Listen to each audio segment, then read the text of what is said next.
Friends, আমরা 51 নম্বর ক্লাসটা করব ইজি কনভারসেশন। সহজে কিভাবে কথা বলা যায় একে অন্যের সাথে সেটা দেখে নেব।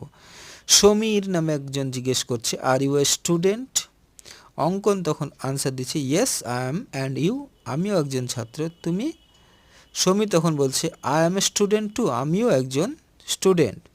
সমীর তখন আবার প্রশ্ন জিজ্ঞেস করছে, which school do you study in? তুমি কোন স্কুলে পড়াশোনা করো? অঙ্কন আনসার দিচ্ছে, I study in Anandamarg school, and you?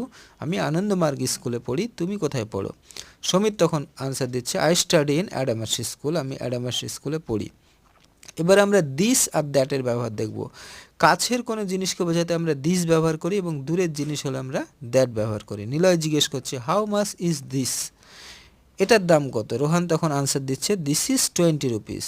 এবার দূরের জিনিসকে দেখিয়ে বলছে Niloy, how much is that? ওটার দাম কত? রোহান তখন আনসার দিচ্ছে,